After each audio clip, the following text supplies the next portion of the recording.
नमस्कार, मैं हूं पवन त्यागी।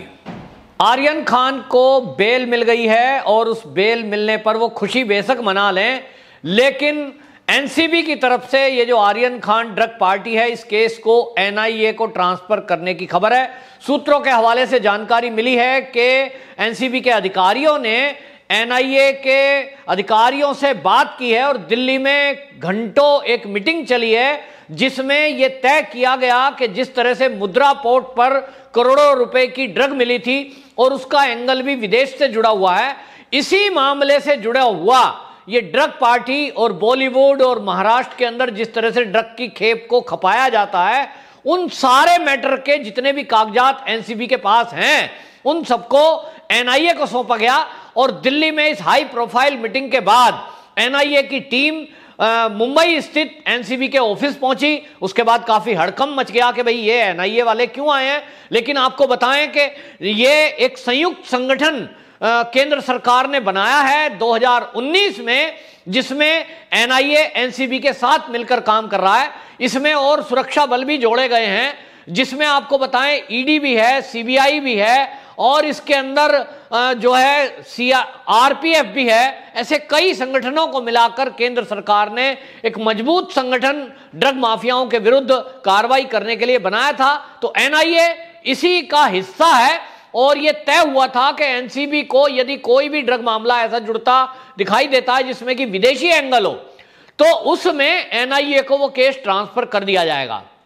अब आपको बताता हूं कि एनसीबी पर सवाल उठाने वाले नवाब मलिक जिस तरह से सवाल उठा रहे थे, इसके बाद भी यह माना जा रहा था कि केस एनआईए को ट्रांसफर कर दिया जाए, क्योंकि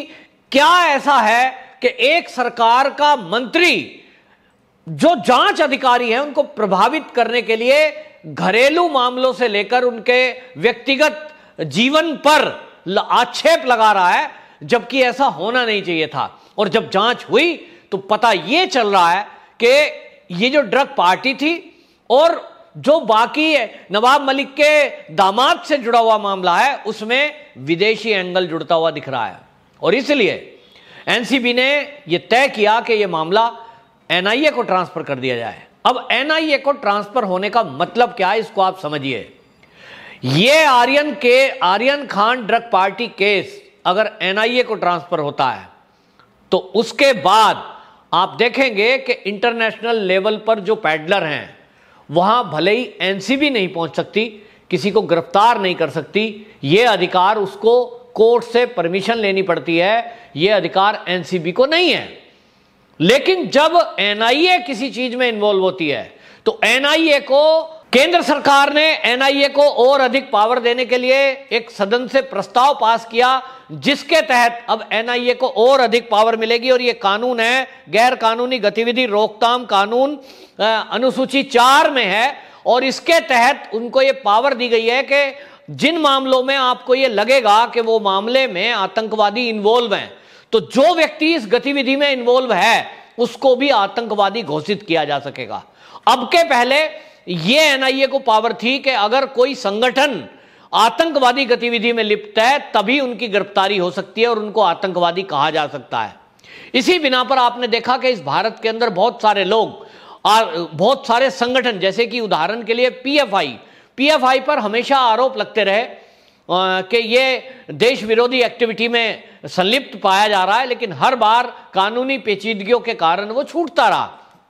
लेकिन एनआईए को जो विशेष अधिकार मोदी सरकार ने दिए हैं, इसके तहत यदि कोई व्यक्ति आतंकियों से कहीं कांटेक्ट है, कोई लेन देन हुआ है, कोई बातचीत हुई है, किसी भी तरह का कोई संबंध पाया जाता है, तो उस संगठन को या व्यक्ति को आतंकवादी घोषित किया जा सकेगा। अब इसका मतलब यह है कि आर्यन खान ड्रग मामले की जांच जब एनआईए करेगी तो जैसे इसमें इंटरनेशनल माफिया का जुड़ाव दिख रहा है और यदि उस इंटरनेशनल ड्रग पैडलर की जांच में एनआईए को यह मिला कि उस पैसे का इस्तेमाल आतंकवादियों तक हुआ है, जिसकी संभावना पूरी है, क्योंकि आपको बताएं मुद्रा पोर्ट, आपको याद होगा मुद्रा पोर्ट पर जो ड्रग की बड़ी खेप अब तक की पकड़ी गई, 21,000 करोड़ रुपए की जो ड्रग पकड़ी गई थी, तो वो जो मुद्रा पोर्ट की जो खेप है उसके पकड़ने में नेवी के समेत ये एनसीबी लगी थी। लेकिन जैसे ही उसमें इंटरनेशनल एंगल खुला आया तो वो केस एनआईए को ट्रांसफर कर दिया गया और आज एनआईए उस पर काम कर रही है। तो मुंद्रा पोर्ट पर जो वो ड्रग आई थी, आपको ध्यान होगा, वो जो है 2988 किलोग्राम हेरोइन थी, जो पीवी गोविंद राजू और राजकुमार नाम के जो दो व्यक्ति हैं उन्होंने मंगाई थी अफगानिस्तान से। ईरान के वो बांदर अब्बास पोर्ट से भारत के लिए चली थी और जब वो पकड़ी गई तो उसमें आंध्र प्रदेश के एक व्यापारी का पता था जो कि टेलकम पाउडर का काम करता था। बाद में उसको ये कहा गया कि ये तो आंध्रा के राज्य से जुड़ी हुई है, वहां उस खेप को जाना था। लेकिन आपको बताएं, एनआईए की जो प्रारंभिक जांच है उसमें यह पता लगा कि मुंद्रा पोर्ट का इस्तेमाल करके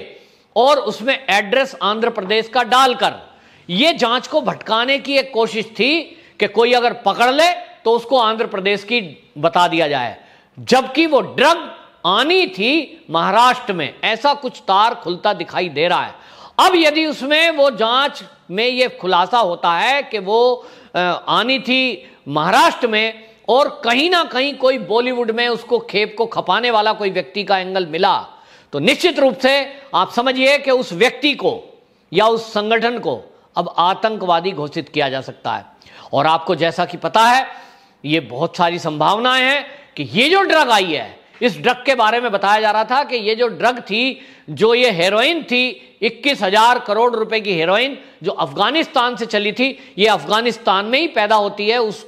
जो क्वालिटी है वो वहीं बनाई जाती है। लेकिन वो कह रहे हैं कि ये जो क्वालिटी है अफगानिस्तान के वश में नहीं है कि उस तरह की हेरोइन को वो बना सके जैसी मुंद्रा पोर्ट पे पकड़ी गई है। इसके पीछे कहीं ना कहीं पाकिस्तान का हाथ जो जांच एजेंसी है उनको मिला है और पाकिस्तान का नाम आते ही ये तय हो जाता है कि वहां से जो आज की डेट में जितनी भी नशे की खेप दुनिया में पहुंचाई जा रही हैं, उससे बिक्री करके जो पैसा कमाया जा रहा है वो सीधा सीधा आतंकवादी संगठनों को जा रहा है। सीधी भाषा में यदि मैं कहूं कि आर्यन खान क्रूज मामले में जो ड्रग का एंगल विदेशी पैडलर का मिला है, अब जब उसकी एनआईए जांच करेगी, विदेशी पैडलर के जांच में यदि ये आया कि इस तरह की ड्रग विदेशों से आती है जो पाकिस्तान के रास्ते या किसी और देश के रास्ते आती है और पैसा पाकिस्तान के आतंकवादी संगठनों तक जाता है, तो जिन्होंने भी वो ड्रग बेची है, जिन्होंने भी वो ड्रग खरीदी है, वो सब नए नियम के अनुसार आतंकवादी घोषित हो सकते हैं और उस नियम के तहत जमानत नहीं मिलती है। आतंकवादी एक बार घोषित हो जाए तब फिर उनके ऊपर आतंकवादी निरोधक कानून के तहत कार्रवाई की जाती है और उनको फिर जमानत नहीं मिलती जब तक कि ट्रायल पूरा ना हो जाए, यानी जिंदगी भर अब उनकी जेल में कटेगी। तो निश्चित रूप से जब ये आर्यन खान वाला केस एनआईए को ट्रांसफर हुआ है तो इसमें जो बॉलीवुड के अंदर ड्रग के माफिया हैं, जो बॉलीवुड में ड्रग की पार्टियां करते हैं, वो ड्रग कहीं से मंगा रहे हैं, तो उनका अधिकतर खुलासा यह हो रहा है कि तार कहीं ना कहीं पाकिस्तान से जुड़े हैं और पाकिस्तान से जुड़े होने का मतलब है आतंकवादियों से जुड़े हैं। तो निश्चित रूप से अब बड़े बड़े लोग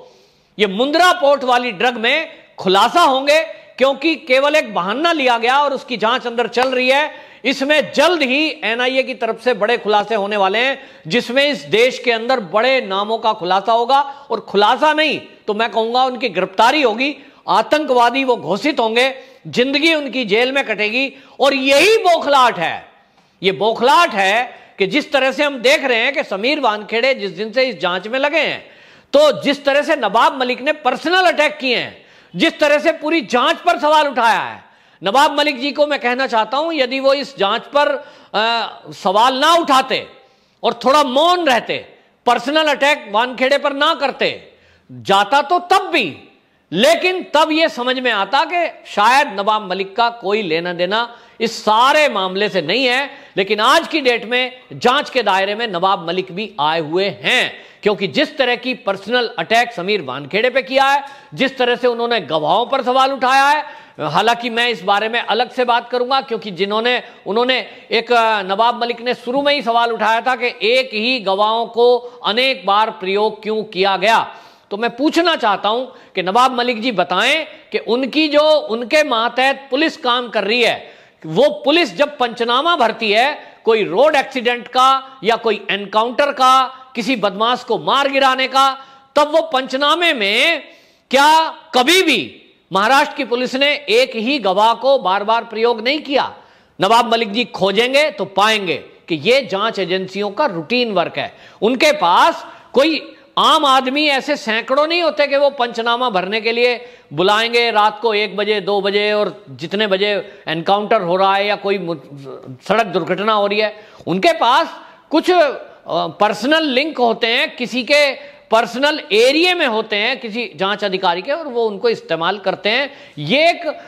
जनरल प्रैक्टिस की बात है। लेकिन जिस तरह से समीर वानखेड़े की जांच पर सवाल उठाए, अब उस सब में एनआईए जब एंगल आएगा तो अब पता लगेगा कि उनके तार कहां कहां जुड़े हुए हैं, जो लोग ये ड्रग को मंगा रहे थे, जो पी रहे थे। और निश्चित रूप से इतना तो पक्का है कि बॉलीवुड के अंदर जो ये ड्रग का कारोबार चल रहा है, इन कारोबारियों से जो पैसा कमाया जा रहा है, ये ड्रग के माफिया इस पैसे को कमाकर पाकिस्तान में बैठे हुए आतंकवादियों को देते हैं। कहीं ना कहीं उसके पीछे चीन एंगल भी है। और निश्चित रूप से ये जो खुलासा मुंद्रा पोर्ट का होगा, इसमें भी बड़े नाम खुलासे होने वाले हैं। जांच को भटकाने की बेशक कोशिश की गई, लेकिन 26 देशों से भारत सरकार ने समझौता किया हुआ है और समझौते के तहत 26 देश आपस में एक दूसरे को ड्रग माफियाओं की जानकारी साझा करते हैं। उसके तहत आपको बताएं, गृह मंत्रालय और विदेश मंत्रालय पहले से ही एक्टिव है। अगले कुछ ही दिनों में आपको ये बड़े बड़े नाम और बड़े बड़े लोग जेल में जाते हुए दिखाई देंगे। वंदे मातरम।